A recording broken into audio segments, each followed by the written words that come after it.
diabetes, existe atualmente no Brasil mais de 13 milhões de pessoas vivendo com a doença, que representa 6,9% da população nacional. E para entender os sintomas e também esses tratamentos, eu convidei, você já sabe, o endocrinologista Dr. Mário Coutinho e também a nossa advogada, a doutora Mariana, que está aqui.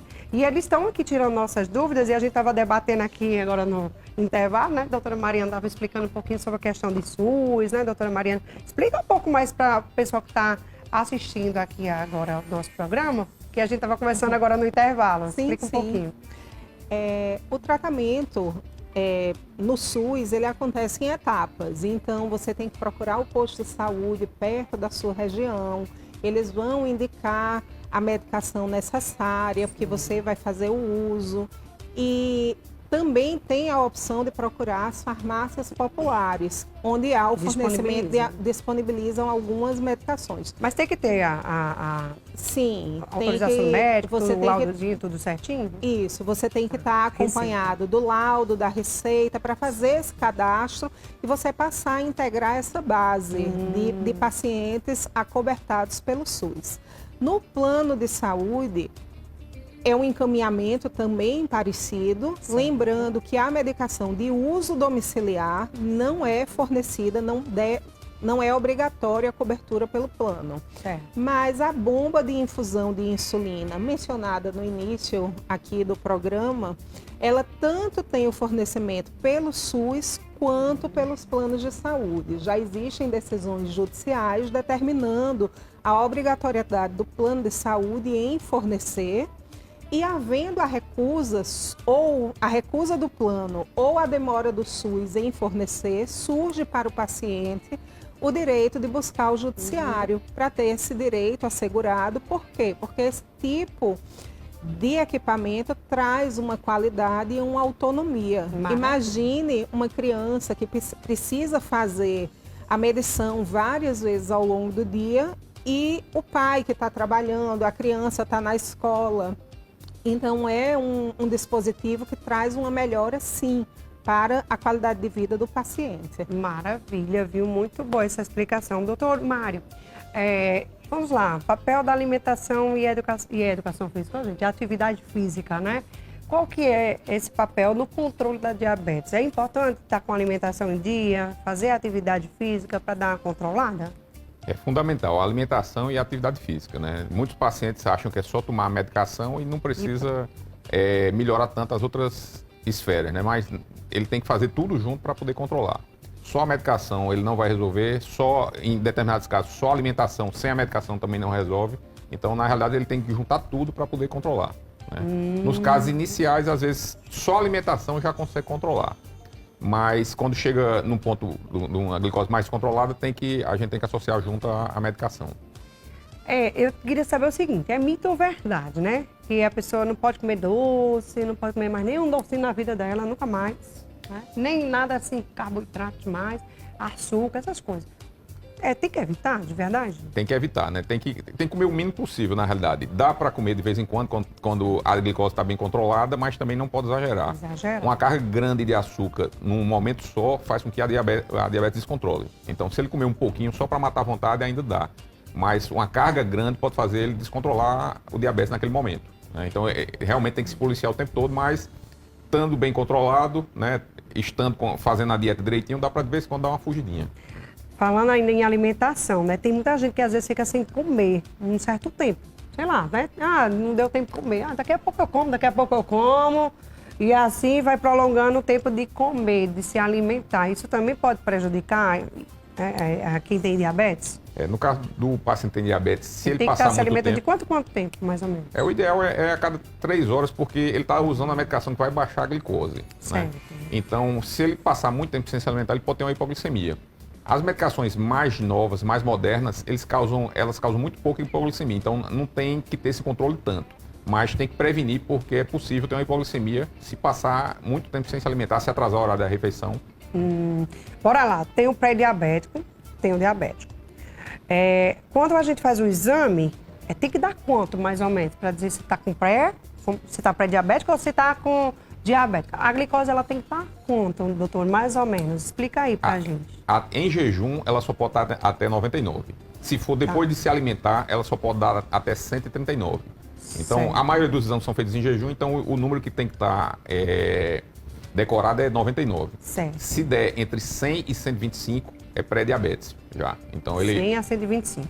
Tá. 126 em diante já é considerado diabetes. Então, no pré-diabetes, ele consegue apertar a dieta e consegue reverter para tentar voltar para a normalidade.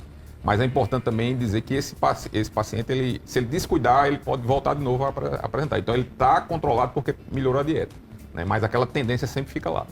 Quem tem a diabetes sempre vai ter diabetes para sempre? Ou pode, vou diminuir a alimentação, vou melhorar nisso, naquilo?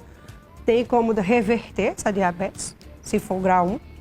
Tem como deixar controlado, mas por acaso a pessoa, por exemplo, ganhou mais peso, começou a sair da dieta, parou o exercício, essa tendência ela aparece de novo, né? Se não foi um diabetes que foi pontual, algumas medicações podem causar, algumas doenças podem causar um diabetes só naquele momento, são situações que aumentam a glicose. Se não for isso, né, se for realmente diabetes, sempre vai estar lá adormecido, ele vai conseguir dar uma controlada, mas o diabetes ele fica lá, né? Ganhou peso, descuidou, ele começa a subir de novo. Maravilha. Vocês querem fazer alguma pergunta, gente? Tem? Vamos voltar aqui para a advogada, então. Né? A gente já falou sobre a questão dos direitos públicos, né? Também, né, doutora? E eu queria, então, quando esses direitos eles não são atendidos direitinho, como tem que ser, o que fazer? Procurar a justiça?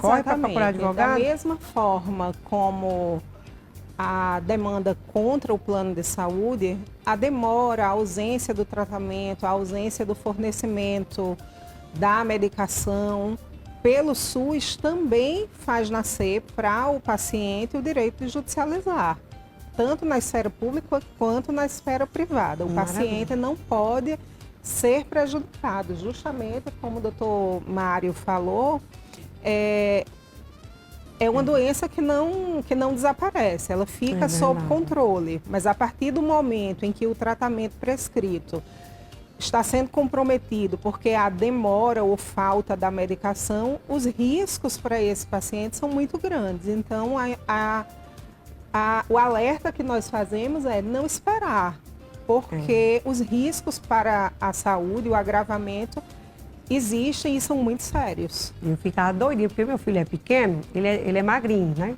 Aí não é porque é magrinho que você pode botar enfiar doce no menino, porque pessoas magras também podem ter diabetes, né, doutor?